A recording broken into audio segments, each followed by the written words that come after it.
Боловчлон гişи асуулт асууя.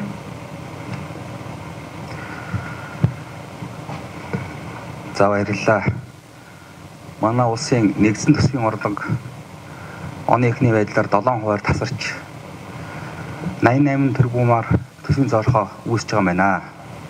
Ялангуяа ингэж бас төсвийн зорилгоо үүсгэхэд ууд уурхай ашигт малталтын үн буурсантай холбоотой гэж байна. Түүн дотроо газрын тосны үн их буурсаа. Энэ бол газрын тосны орлого бэлэгдэхгүй нөхцөл боломжийг бий болгочлоо гэж байна. Яг газрын тосны орлого хэдэн хувиар энэ жил тасрах төлөвтэй байгаа юм бэ гэж асуумаар байна. Ерөнхий сайдыг анх сонгогдоход би хэлжээсэн. Монгол улс дэлхийд байхгүй газрын тосноос ашиг хүртгээ. Бүтээгдэхүүн хаах гэрээгээр дэлхийн бүх орон 50-аас дээш хувийн эзэн орон авдаг. Монгол улс гуйшрахгүй. Ялангуяа нийт газрын тосныхоо борлуулалтын 70%-ийг гаргаж байгаа 19 дугаар багаас 24% хүрч байна. Дэлхийд байхгүй хувь хүрч байна. Энэ 19 дугаар багаас байгалийн нөөц ашиглалтын татвар авдаг. Энийг цаг алдахгүй оройалтын татварыг, байгалийн нөөц ашиглалтын татварыг аваасаа гэж хэлж ийсэн. Энэ авах байдал гэрээнд хөөцөлд оруулж одоо нөөцийн татврын авах байдал ямар хувь байдалтай байна гэж асуумаар байна. Хуулиар бол 5-аас 15% байгаа шүү дээ. Бид ер нь 10-аас доош хувь авч болохгүй шүү гэж хэлмээр байна. Энийг нэг асууя. Хоёрт одоо сүүлийн үед стендбай хөтөлбөрийн талаар их ярьж байна.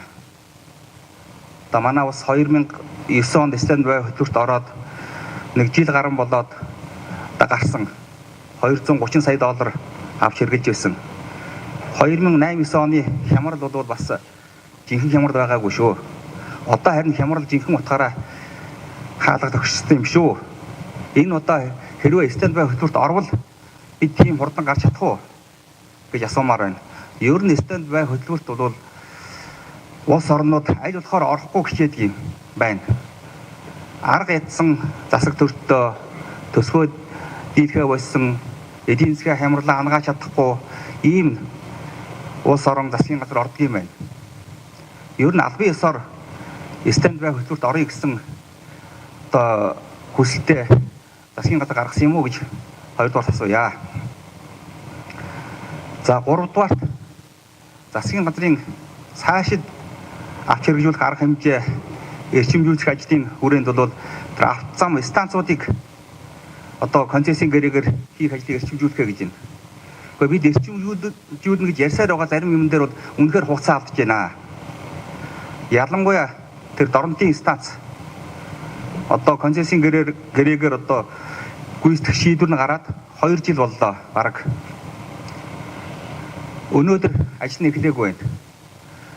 Дорнотын станц 36 мегаваттын станц байдгийн. Тултал ажиллаж байгаа. 32-33 мегаватт хүртэл ажиллаж байгаа.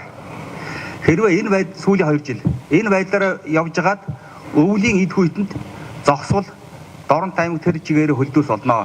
Маш их гар цавхрал учирнаа. Тэгэхээр энэ Дорнотын цахилгаан станцыг концессийн гэрээгээр хийх ажил ямар шатантай явж байна вэ? Энэ дээр энэ цаашдаа яаж төрөвчлөнө гэж бодож байна гэж асуумаар байна. За баярлалаа. За баярлалаа. Ерөнхий сайд